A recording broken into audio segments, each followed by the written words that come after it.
ተመልሰናል ተመልካቾች በዚሁ የምናልፈው ወደ ስፖርታዊ መረጃዎቻችን ይሆናል። መረጃዎችን ሊያደርሰን መለሰ ግዛቸው እዚህ ስቱዲዮ እየጠበቀን ይገኛል። መለሰ መልካም ቆይታ። አመሰግናለሁ ተሾመ። የኢትዮጵያ ፕሪሚየር ሊግ 13ኛ ሳምንት ጨዋታዎች ዛሬ መደረግ ይጀምራሉ። ዛሬ 4 ጨዋታዎች የሚከናወኑ ሲሆን የሳምንቱ መክፈቻ ጨዋታ አዳማ ከተማ ከፋሲል ከተማ የሚጫወቱበት ነው። ቀን 7 ሰዓት ወይም ከደቂቃዎች በኋላ በአዲስ አበባ ስቴዲየም የሚደረገው ጨዋታ ትኩረት ሳቢ የሚያደርገው በደረጃ ሰንጠረዡ ፉክክር ውስጥ ወሳኝ በመሆኑ ነው። አጼዎቹ አሸንፈው ካሉበት ሁለተኛ ደረጃ ወደ መሪነት ከፍ ለማለት እንዲሁም በውድድር ዓመቱ ያለ መሸነፍ ጉዟቸውን ለማስቀጠል በማሰብ ይጫወታሉ። አዳማ ከተማ ማሸነፍ ሶስተኛ ደረጃ ለመቆናጠጥ ያስችለዋል። ሁለቱ ቡድኖች ባለፈው ሳምንት ተጋጣሚዎቻቸውን በመርታት በተሻለ የስነ ልቦና ከፍታ ላይም ይገኛሉ። የፋሲል ከነማው አሰልጣኝ ዮሐንስ ሳሌ የብሔራዊ ቡድን አሰልጣኝነት ሚና ከተሰጣቸው ማግስት የሚያደርጉት የመጀመሪያ ጨዋታም ይሆናል። በሌሎች ጨዋታዎች በሊጉ አጋማሽ የሚገኘው ቅዱስ ጊዮርጊስ ከወላይታ ዲቻ፣ ኢትዮ ኤሌክትሪክ ከወራጅ ቀጠናው ክለብ ወልዋሎ ዓዲግራት ዩኒቨርሲቲ እንዲሁም እስካሁን ከድል ጋር ያልተገናኘው አርባ ምንጭ ከሐዋሳ ይጫወታሉ። ሊጉን ሲዳማ ቡና በ25 ነጥብ እየመራ ሲሆን ፋሲል ከነማ በ24 ነጥብ ይከተላል።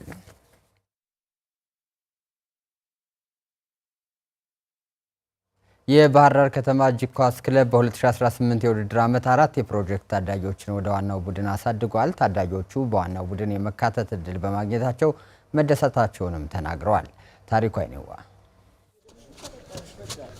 የባህር ዳር ከነማ እጅ ኳስ ክለብ በ2018 4 ታዳጊዎችን ወደ ዋናው ቡድን ማሳደጉ ተገልጿል። ክለቡ በ2018 የውድድር ዓመት እነዚህን ታዳጊዎች ከዋናው ቡድን ነባር ተጫዋቾች ጋር በማዋሃድ ጠንካራ ተጫዋቾች ለማድረግ እየሰራ እንደሚገኝም ተገልጿል።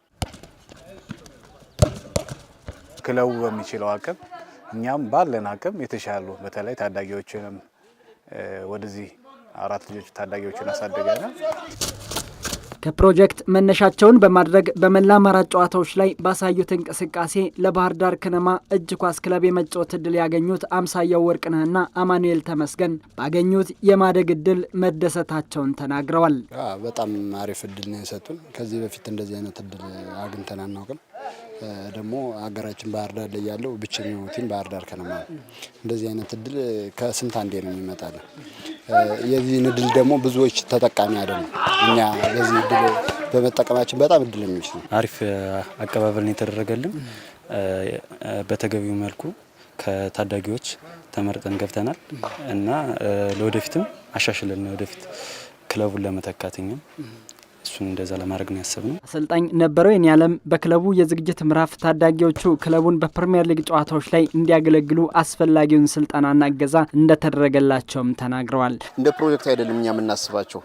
በዚህ አመት ላይ ያው ከቲሙ ጋር ስለተሳተፉ መጫወትን መቻል እንደሚችሉ በየቦታቸው ነው እያሰራናቸው ነገር ያለ።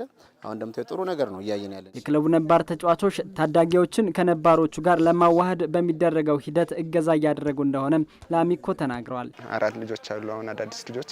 እነሱን ቁጭ አድርገን በዚህ እንደዚህ ነው ማየት ያለባችሁን ቁጭ ብላችሁ የሚለውን ነገር እርስ በርስ ከአሰልጣኝ እስከ ተጫዋች ድረስ እስከ ታናሽ ተጫዋች ድረስ እየነገራቸው ነው ልምድ እንዲወስዱ ማለት ነው። ታዳጊ እንደመሆናቸው መጠን ከሲኒየሮች የሚወስዱት የተለያዩ ነገር አለ። ለምሳሌ የጨዋታ ታክቲኮች፣ የጨዋታ ልምዶች፣ ኤክስፒሪየንሶች የተለያዩ ነገሮችን ይወስዳሉ። ያው እነሱም ጁኒየር ማንም እንትን ካለ ከፍ ብሎ የጀመረ የለም።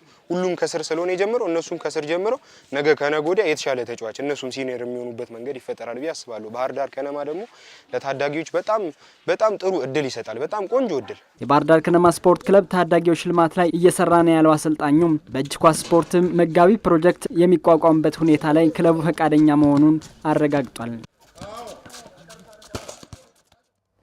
በ35ኛው የአፍሪካ ዋንጫ የጥሎ ማለፍ ጨዋታዎች ዛሬ መደረግ